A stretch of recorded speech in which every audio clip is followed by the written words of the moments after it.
Alhamdulillah, wassalatu wassalam ala rasulillah, wa ala alihi wa sahbihi wa man walah, wa ba'd.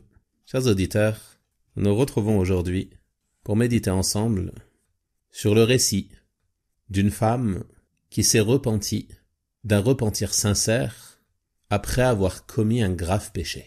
Ce récit est rapporté par l'imam Muslim, rahimahullah ta'ala, d'après Imran ibn al-Husayn, radiyallahu anhu, qui raconte qu'une femme de Juhayna est venue au messager d'Allah sallallahu alayhi wa sallam alors qu'elle était enceinte suite à une relation interdite. Elle s'adressa alors au prophète sallallahu alayhi wa sallam en lui disant: Ô messager d'Allah, j'ai commis un acte m'exposant à une peine, c'est-à-dire m'exposant à une sanction légale. Alors applique-la sur moi. Et dans une autre narration, elle lui dit: alors purifie-moi. Le prophète sallallahu alayhi wa sallam appela alors le tuteur de cette femme et lui dit: sois bienfaisant envers elle, puis ramène-la moi une fois qu'elle aura accouché. L'homme se soumit donc à cet ordre du prophète sallallahu alayhi wa sallam et fit ce qui lui avait été demandé. Cette femme fut ensuite ramenée au prophète sallallahu alayhi wa sallam après l'accouchement.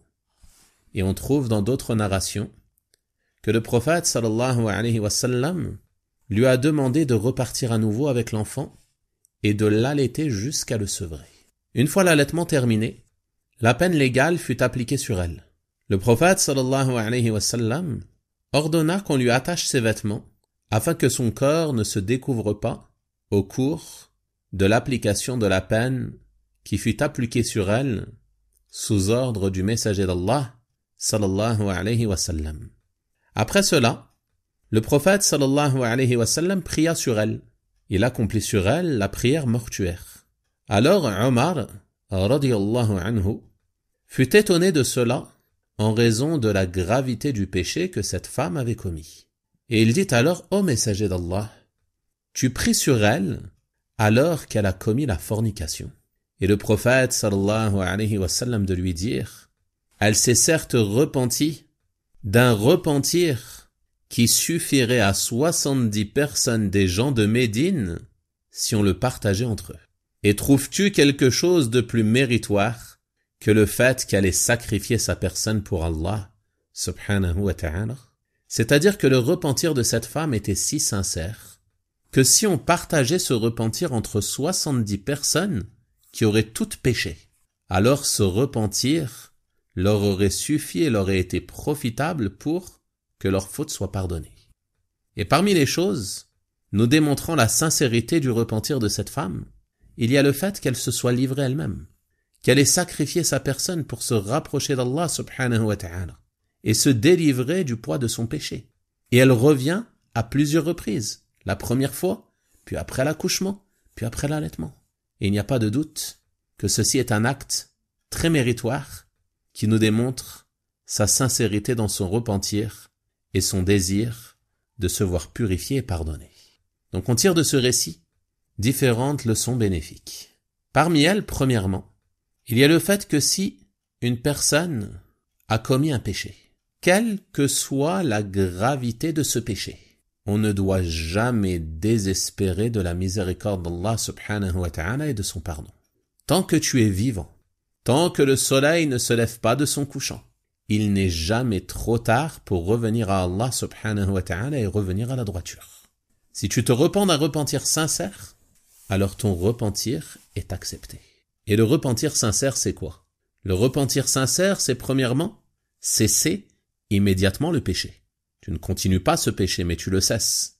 Deuxièmement, tu as des regrets pour le passé, des regrets d'avoir commis ce péché. Et troisièmement, tu as dans ton cœur la ferme volonté de ne plus commettre ce péché. Et quatrièmement, si ce péché est lié au droit des créatures, tu te dois de réparer les torts causés. Donc, quelle que soit la gravité du péché que tu aies pu commettre, à partir du moment où tu reviens sincèrement à Allah subhanahu wa ta'ala en respectant les conditions que l'on vient de mentionner, alors ton repentir est accepté. Et celui qui se repent d'un péché est comme celui qui n'a pas commis le péché. C'est une page blanche qui s'ouvre. Tu effaces ton passé par le repentir. Et ceci te montre la grâce immense de notre Seigneur subhanahu wa ta'ala qui est Arhamur Rahimin, le plus miséricordieux des miséricordieux.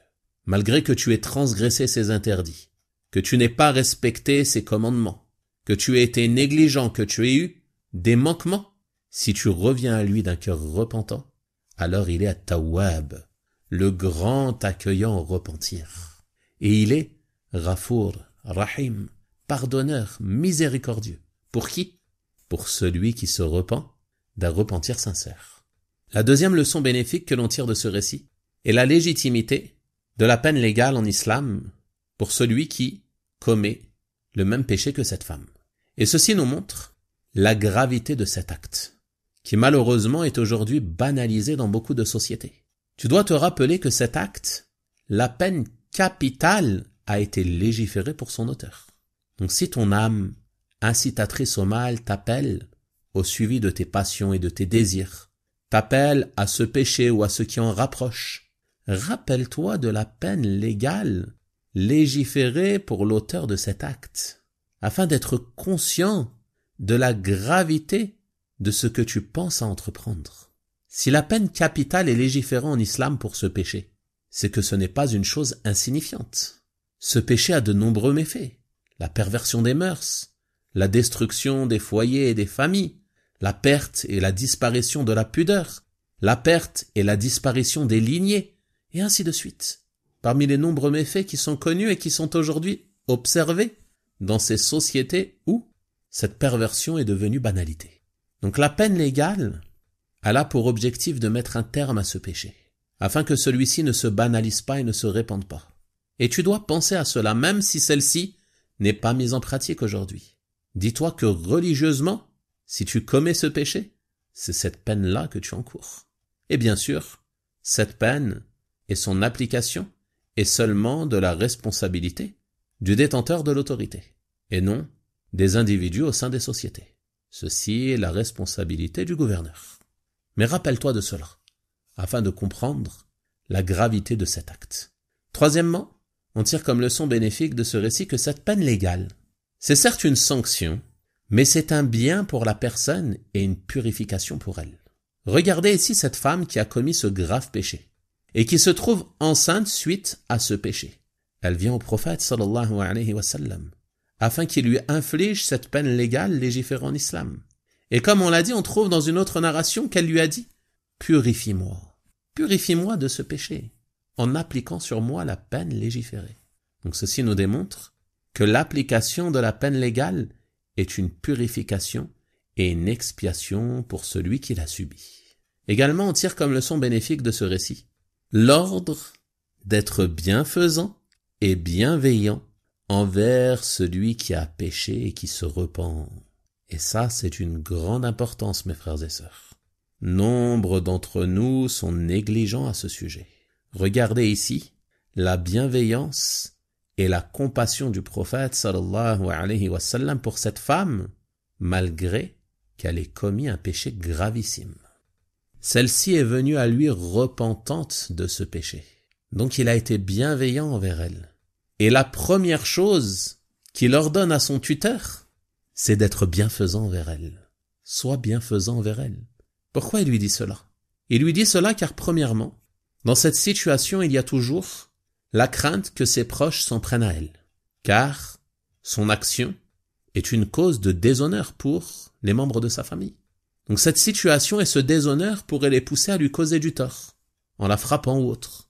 Le prophète sallallahu alayhi wa sallam a donc coupé court à cela, et il leur a enjoint la bienfaisance envers elle, afin de les mettre en garde, et qu'ils ne commettent pas cette erreur, car cette femme s'est repentie. Deuxièmement, il leur a ordonné cela par miséricorde envers elle en raison de son repentir. Il a encouragé à la bienfaisance envers elle, car les gens ont généralement de la répulsion pour une telle femme, au point de lui faire entendre des paroles désagréables ou autre chose semblable. Mais comme elle s'est repentie, qu'elle a délaissé ce péché, qu'elle le regrette, il n'y a pas de raison d'être mauvais envers elle. Donc le prophète sallallahu alayhi wa sallam ordonne la bienfaisance envers elle, et il a interdit toute forme de malfaisance. Et ceci nous amène à une autre leçon bénéfique à tirer de ce récit qui est une leçon immense. Une leçon à retenir, barakallahu fikum, et à mettre en pratique dans votre quotidien. Que le péché passé d'une personne ne te pousse pas à être mauvais envers elle alors que celle-ci s'est repentie d'un repentir sincère et à délaisser ce péché. Combien sont ceux, parmi les gens, à coller à une personne l'image de son passé qu'elle a pourtant délaissé. Ceci est fréquent. Chacun d'entre nous a un passé. Chacun d'entre nous a commis des choses qu'il aimerait voir enfouies et oubliées. Celui qui se repent d'un péché comme celui qui n'a pas commis le péché.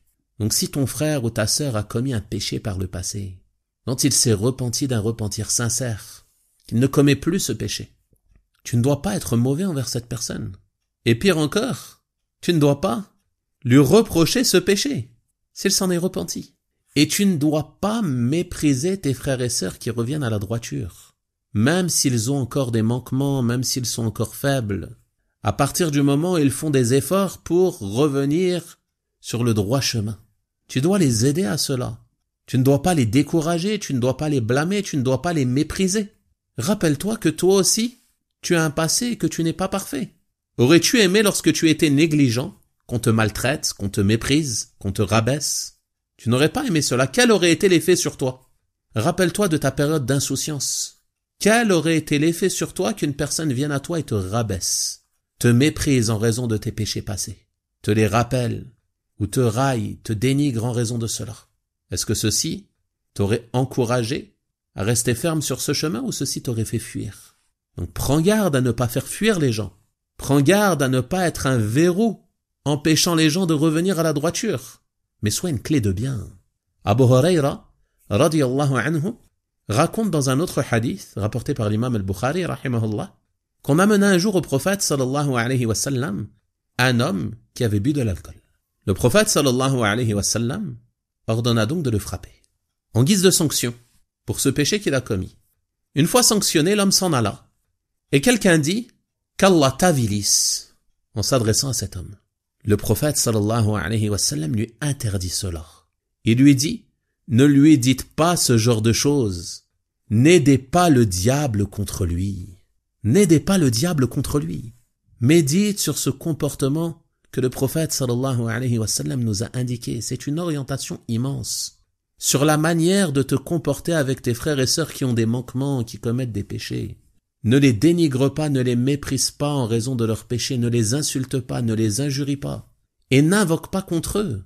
On voit des gens aujourd'hui, lorsqu'ils voient quelqu'un commettre un péché, ils vont invoquer contre lui. Qu'Allah te brise, qu'Allah t'humilie, qu'Allah te fasse ceci et cela. Non. Pourquoi lui souhaites-tu du mal? Invoque en sa faveur.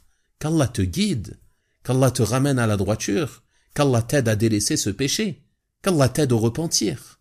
C'est cela qui va l'encourager. Mais s'il voit des gens qui ont un minimum de religiosité, des mauvaises paroles, des paroles dures, des paroles qui font fuir, ceci ne va pas l'aider, au contraire. Ceci va aider le diable contre lui. Le diable va lui suggérer que les religieux sont des gens mauvais, des gens durs, et ainsi de suite. Donc prends garde à cela. Tu ne dois pas être une aide du diable contre ton frère, mais plutôt l'inverse. Il te convient de l'aider à se délivrer des pièges du diable. Donc prends soin de tes frères et sœurs qui ont des manquements, qui ont des négligences, et aide-les au repentir et au retour au chemin de la droiture. Et ceci ne signifie pas que tu dois approuver leurs péchés ou leurs manquements, non. Tu dois les blâmer, interdire le mal, ne pas approuver les péchés qu'ils commettent, ne pas les banaliser, ne pas leur dire que ce n'est pas grave ou penser qu'ils sont insignifiants, non.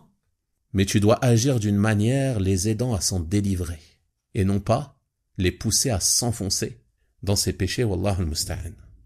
Également parmi les leçons bénéfiques à tirer de ce récit, il y a l'importance du voile légiféré pour la femme, et le rôle de l'homme en cela, à qui il convient d'ordonner aux femmes, sous sa responsabilité, de se voiler d'un voile légiféré, et de ne pas être négligent à ce sujet. D'où tire-t-on ce bénéfice et cette leçon? On tire cela de l'ordre du prophète sallallahu alayhi wa sallam de nouer les vêtements de cette femme avant d'appliquer sur elle la peine légale. Pourquoi il a ordonné que ses vêtements soient noués? Il a ordonné que ses vêtements soient noués afin que son corps ne se découvre pas. Même dans cette situation il fait attention que son corps ne se découvre pas, il préserve son honneur, il préserve sa pudeur. Et c'est ainsi que se doivent d'agir hommes et femmes parmi les croyants. Veillez à la préservation de cette chose, de cette sacralité. Que la femme musulmane soit couverte et préservée sous son voile légiféré, et qu'elle ne soit pas exposée aux yeux de tous, qu'elle ne s'exhibe pas, et que les hommes de sa famille veillent à l'orienter afin qu'elle ne commette pas de péché à ce sujet.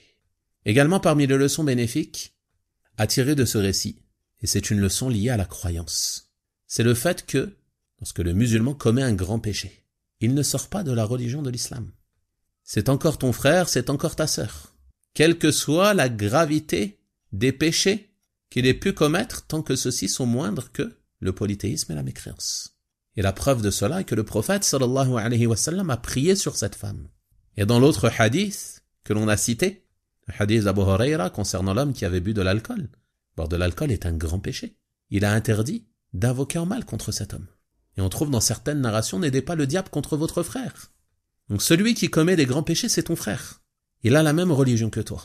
Il n'est pas sorti de la religion de l'islam. C'est un musulman. Mais c'est un musulman à la fois défaillante, à la fois faible, avec des manquements. Et s'il meurt dans cette situation, il est en danger. Il encourt le châtiment d'Allah subhanahu wa ta'ala.